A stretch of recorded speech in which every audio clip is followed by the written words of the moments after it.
नमस्कार. आज मी इथे निरफणस घेतलेला आहे. तो कापून आणि साफ करून घेते.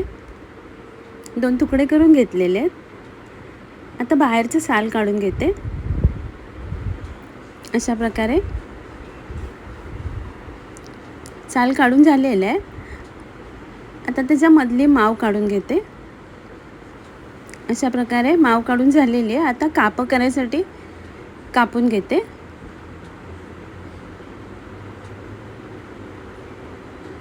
काप करायसाठी कापून झालेले आहेत. आता पाण्यात घालून ठेवते आणि उरलेलेचे छोटे तुकडे करून घेते.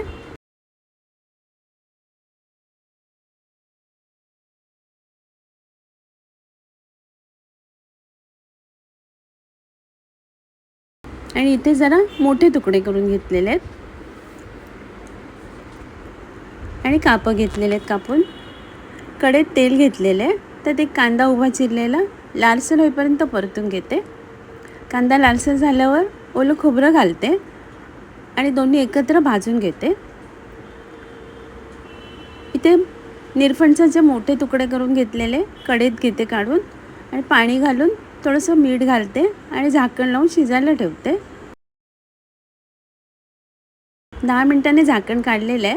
इथे सफेद वाटाणे भिजून कुकरमधनं शिजून घेतलेले ते घालते आणि कांदा खोबऱ्याची पेस्ट घालते. मिक्स करून घेते. थोडंसं पाणी घालते.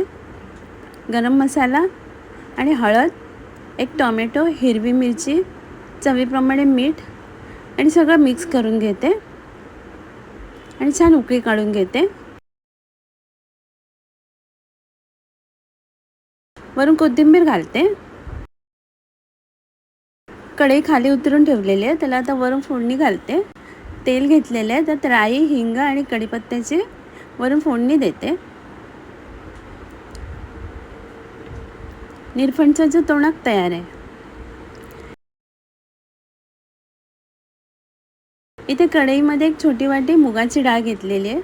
ती भाजून घेते 2 मिनटं आणि त्यात पाणी घालून थंड झाल्यावर धुवून घेते आणि कुकरला शिजवून घेते. इथे खोबरं, जिरं, हिरवी मिरची आणि हळद घेऊन थोडीशी कोथिंबीर घालते आणि पेस्ट करून घेते. डाळ शिजून घेतलेली आहे. ती टोपात काढून घेते. खोबऱ्याची पेस्ट घालते. थोडंसं पाणी घालते. मिक्स करून घेते. मीठ घालते आणि मिक्स करून घेते आणि गॅसवर गरम करायला ठेवते. वरून हिंग घालते आणि डाळीला उकळी काढून घेते. मुगाच्या डाळीच्या वरणाला छान उकळी आलेली आहे. मुगाच्या डाळीचं वरण तयार आहे. इथे कढईत तेल घेतलेले आहे. त्यात फोडणीला राई, हिंग, एक कांदा बारीक चिरलेला, हिरवी मिरची आणि कढीपत्ता घालते. कांदा नरम झाल्यावर थोडीशी हळद घालते आणि निरफणसाचे बारीक तुकडे करून घेतलेले ते घालते. 2 मिनटं तेलावर परतून घेते. चवीप्रमाणे मीठ घालते आणि पुन्हा एकदा परतून घेते. पाणी घालते. मिक्स करून झाकण लावून शिजायला ठेवते भाजी. झाकण काढलेलं आहे. 7-8 मिनिटांनी भाजी शिजलेली आहे. वरून खोबरं घालते. मिक्स करून घेते. थोडीशी कोथिंबीर घालते. मिक्स करून घेते. निरफणसाची भाजी तयार आहे. इथे कापं घेते फ्राय करायला. त्यासाठी लाल तिखट, हळद आणि मीठ लावून घेते. ते तांदळाचं पीठ आणि रवा घेतलेला आहे. ते निरफणसाच्या कापांना लावून घेते.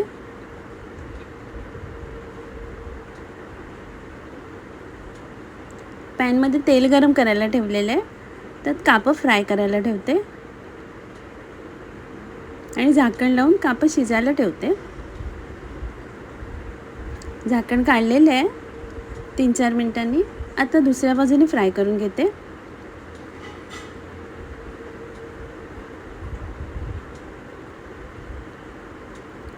अशा प्रकारे निरफणसाची कापं शिजलेली आहेत. आता मी काढून घेते. इथे वाटीमध्ये 3 वाट्या पाणी घेते टोपात काढून आणि पाणी उकळायला ठेवते. त्याच वाटीने रवा घेतलेला 1 वाटी, 1 वाटी साखर, 1 वाटी तूप आणि 1 वाटी आंब्याचा पल्प घेतलेला आहे. कढईत तूप घालते. थोडंसं बाजूला ठेवते. तूप छान गरम झालेलं आहे. त्यात रवा घालते आणि रवा भाजून घेते. रव्याचा रंग बदललेला आहे.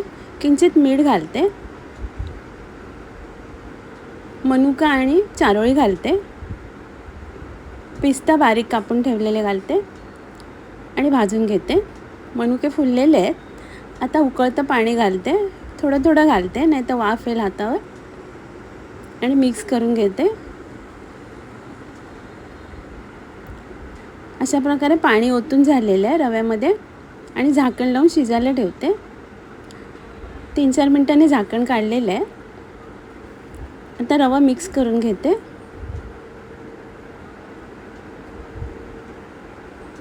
साखर घालते 1 वाटी.